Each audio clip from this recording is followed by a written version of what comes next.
Bom dia, abençoado e abençoada! Mais uma semana se iniciando e vamos então consagrar ela a Deus, entregar essa semana para que seja maravilhosa, abençoada na presença do Pai, que seja a melhor semana das nossas vidas e que o Senhor ele possa falar conosco, mostrar e ensinar aquilo que Ele deseja, né? Nos guiar, abrir as portas que forem para nós, que Ele nos oriente aonde Ele deseja nos levar durante essa semana, amém?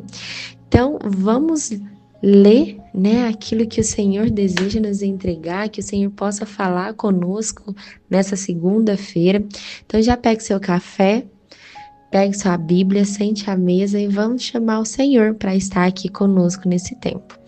Hoje eu vou ler aqui com vocês Isaías 60, do 19 ao 22, e começa assim: Nunca mais te servirá o sol para a luz do dia, nem com resplendor a lua te iluminará, pois o Senhor será a tua luz perpétua, e o teu Deus a sua glória.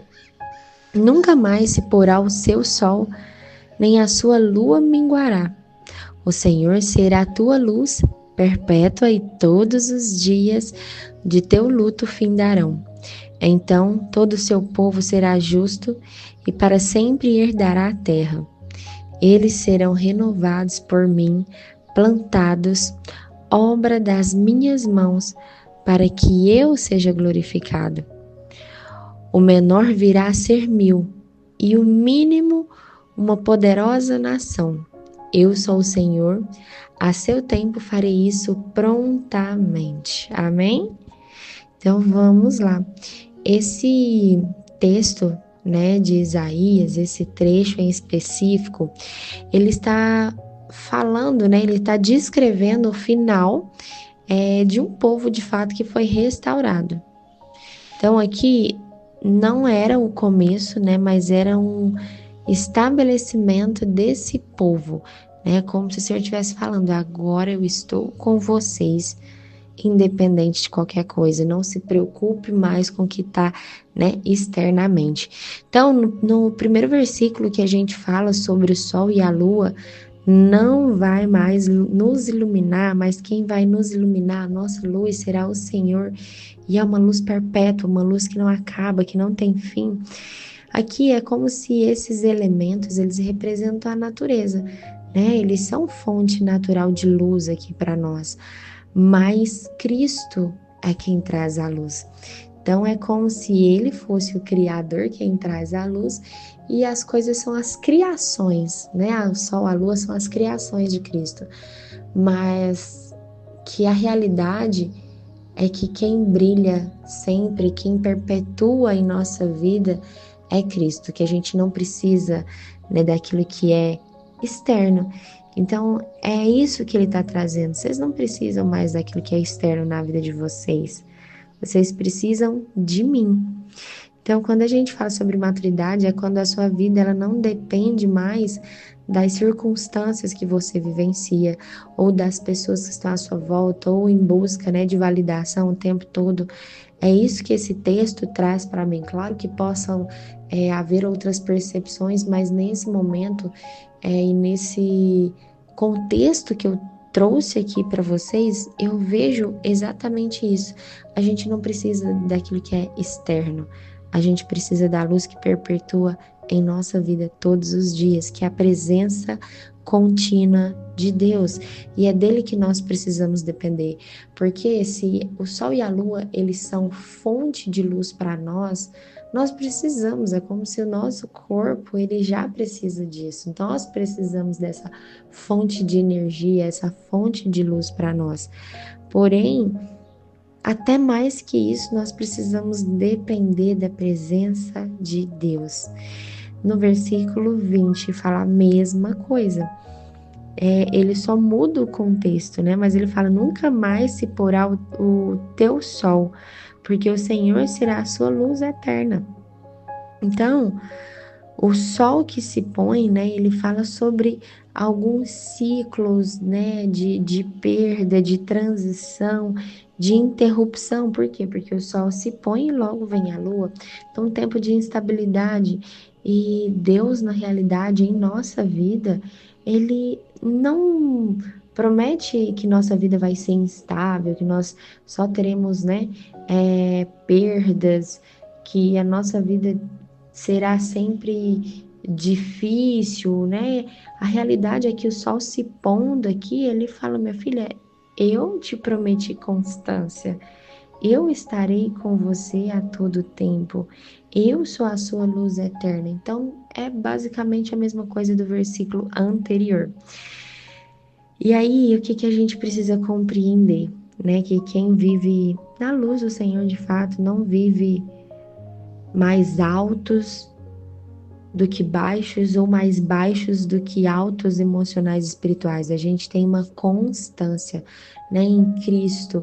Ele sempre está nos alinhando, nos ensinando aquilo que ele deseja para a nossa vida.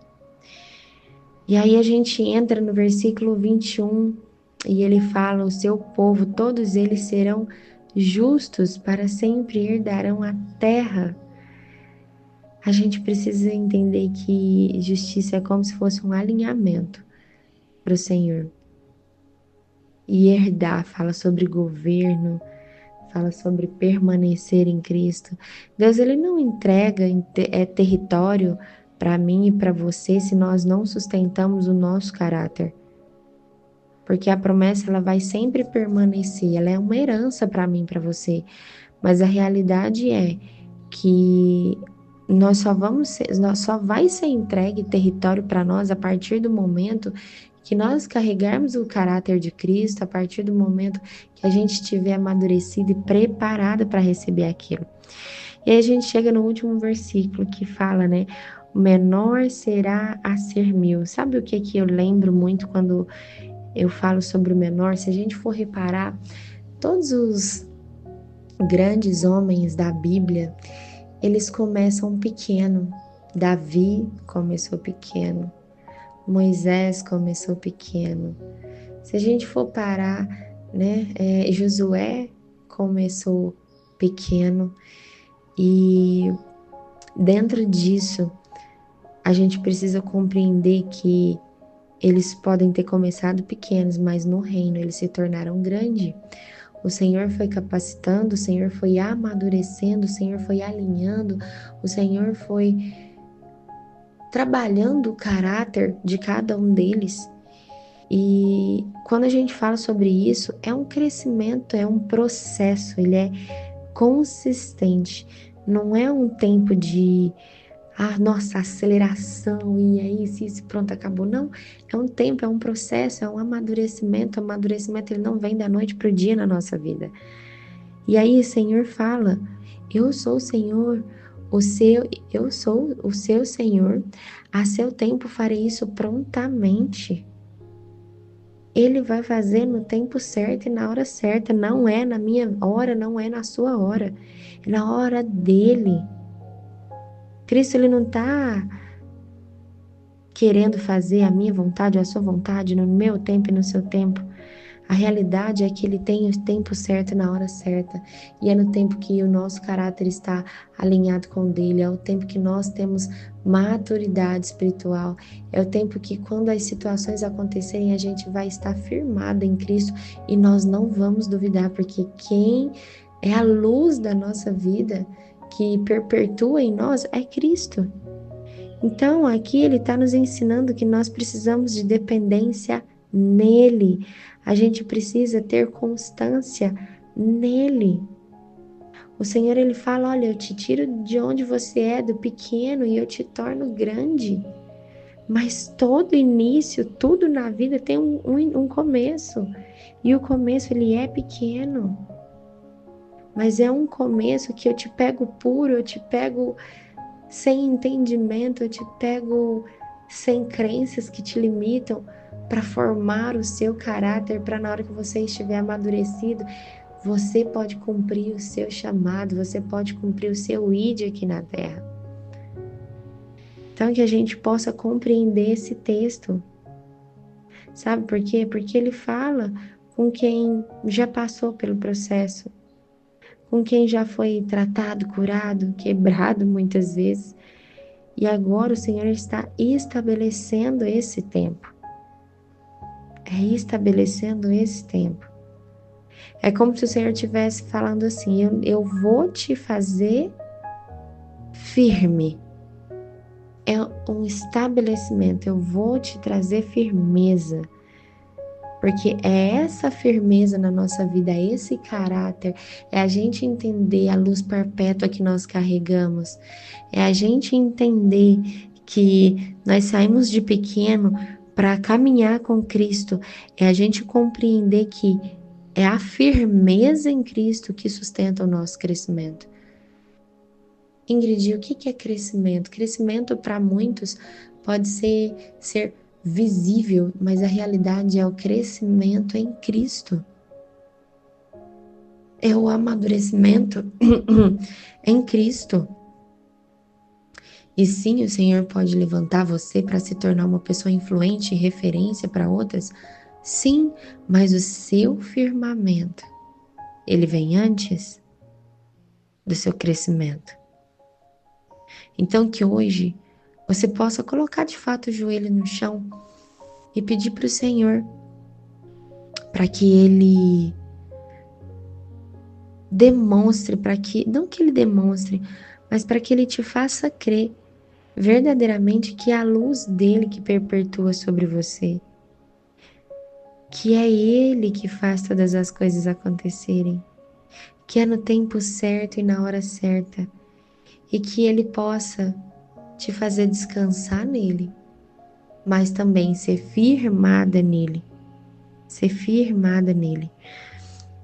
Que você possa compreender e peça para Ele: Pai, me demonstra, me ensina na realidade a caminhar, a viver na sua luz, a governar a minha própria vida sem depender do mundo, sem depender das circunstâncias, mas depender inteiramente do Senhor. Pai, me ensina a descansar e entender que é no tempo certo e na hora certa. Ore, peça para Ele, para que Ele te direcione nesse tempo, nessa segunda-feira, nessa semana, que você possa pegar Isaías 60 e ler inteiro Isaías 60. Porque o Senhor, nos primeiros versículos, Ele fala: levanta-te, resplandece. O Senhor está falando: eu preciso que você haja. Resplandece tudo aquilo que você brilha, resplandecer, brilhar, a luz que vem de você, ela antes de vir de você, ela vem do Senhor. É a glória do Senhor que vai descer sobre você. Aonde você pisar vai haver luz. Mas antes disso, você precisa se levantar, você precisa estabelecer, você precisa acreditar e saber quem você é. Você precisa começar a expor a luz que está dentro de você. Mas muitas vezes a gente é temerosa. Muitas vezes a gente não sabe como agir. E aí o Senhor está falando: é no tempo certo e na hora certa. Mas independente disso, você precisa levantar. Você precisa agir. Você precisa me buscar. A glória de Deus é um fruto que não tem que ficar escondido. Então, se você carregar a luz, você precisa resplandecer essa luz. Só que não é para você, não é para a sua própria glória, é para a glória do Senhor. No tempo certo e na hora certa, as coisas acontecerão, mas que você possa firmar os seus pés em Cristo, entender que não são as circunstâncias externas na sua vida que vai te fazer brilhar menos ou brilhar mais, mas sim Cristo, que é a luz que perpetua sobre você, que você possa fazer a sua oração e compreender aquilo que o Senhor deseja falar com você hoje, amém? Então, um grande beijo no seu coração, fique com Deus e até amanhã.